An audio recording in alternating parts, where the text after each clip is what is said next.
What to play, what to play. Oh yeah, I didn't finish The Witcher. Although, could also play Overwatch.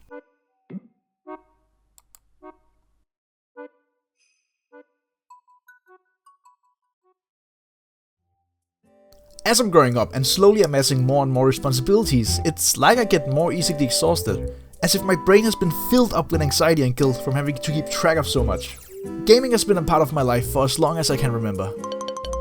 I've always played dozens of games each year, but now I find it harder and harder to just sit down and actually commit to playing through a game.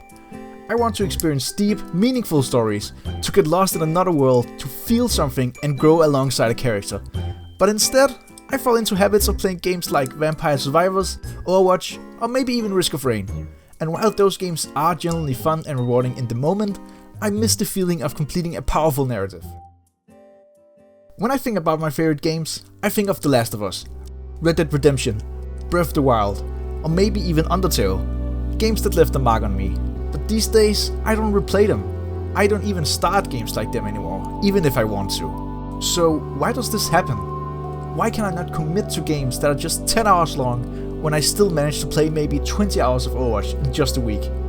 That's the question I want to explore in this video. Why do I keep playing low commitment games when I truly enjoy longer, narrative-driven experiences?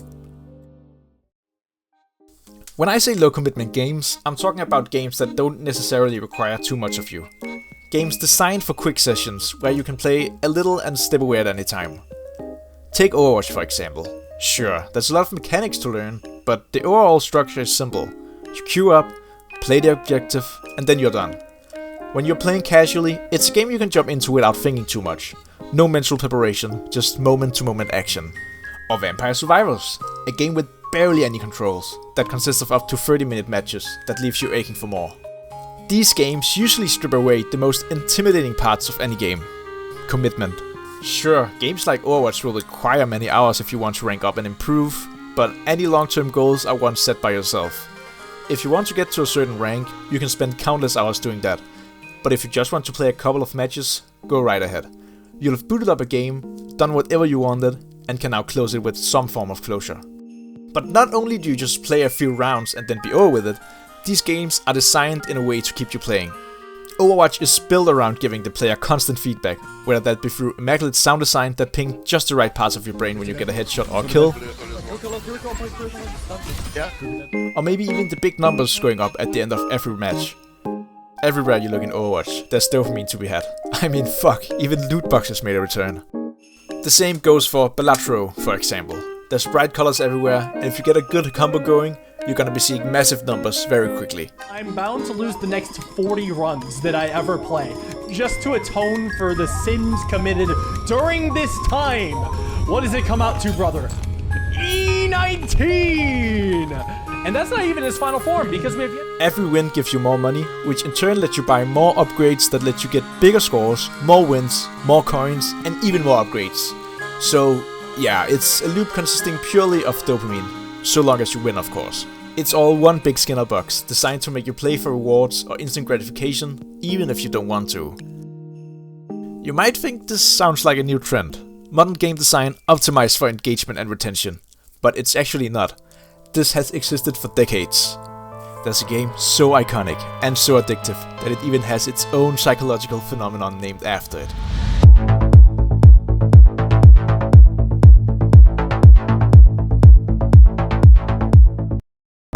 Tetris, a game about stacking blocks.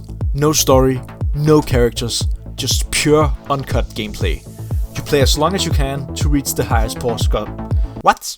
You play as long as you can to reach the highest score possible. Numbers going up? Check.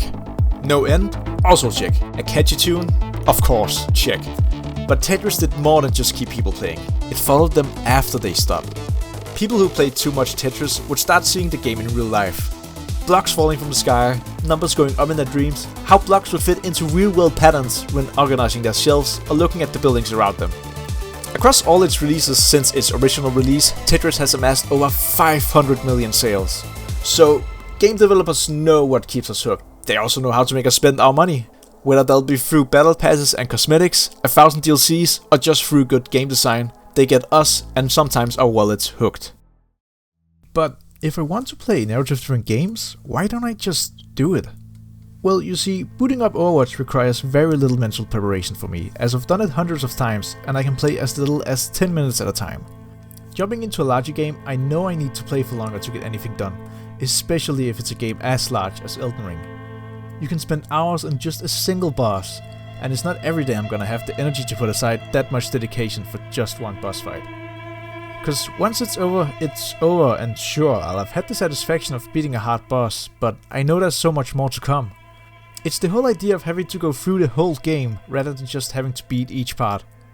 Thoughts like these often make me quit a game halfway through, as I simply can't be bothered to go through it all, despite having enjoyed my time with a game. It sucks having quit in the middle of a game, then having to jump back in a while later, relearn controls, remember the story, and prepare yourself for a whole new hour-long session, rather than just being able to play a short match in 10 minutes. If I quit in the middle of Disco Elysium, it's like I failed the story, the characters, the whole world that so many people spend months, if not years, of their lives designing. And when I jump back in, so much time has passed that it won't even have the same effect anymore. If I continue now, will I really have experienced it the way I should have? Would finishing it now even be worth it? Or should I just start all over again?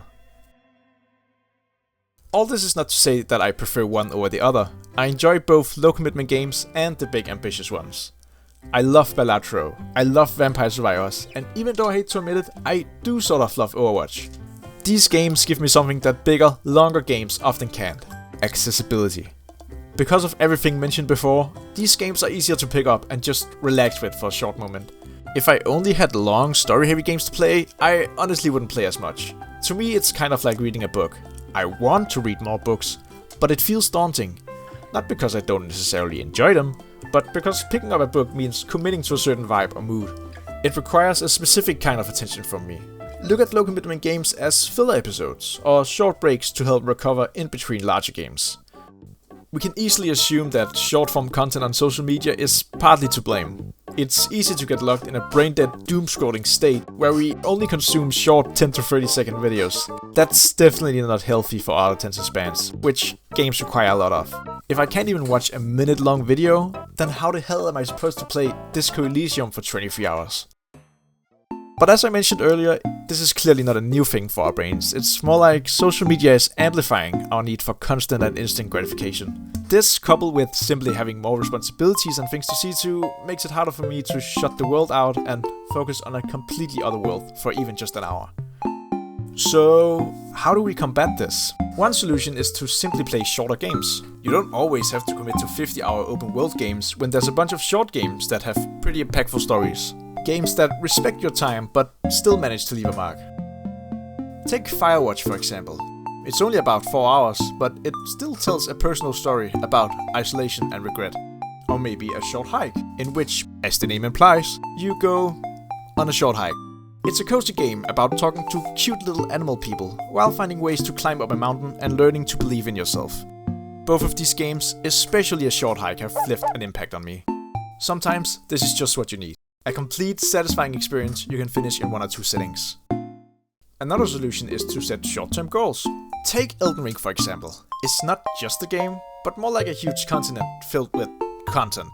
Starting it can be overwhelming, but breaking it down might help it seem less intimidating. Instead of thinking, I'm going to finish Elden Ring, think, I'm going to explore this one zone, I'll beat one boss, or simply, I'm going to farm some runes. Finishing these smaller tasks gives you a sense of progression that'll motivate you to continue playing. Chop it up and take little bites. So yeah, you don't always need to conquer the biggest game in your backlog. Sometimes all you need is a little story about hiking up a mountain. And some other times, you need to blow off some steam with a few hours of Overwatch. There's no wrong way to play games. But if you're like me and you miss getting sucked into something bigger, maybe just give yourself a little push. Set a goal and start small. Let the story pull you in. And if that doesn't work, well, Balatro's right there.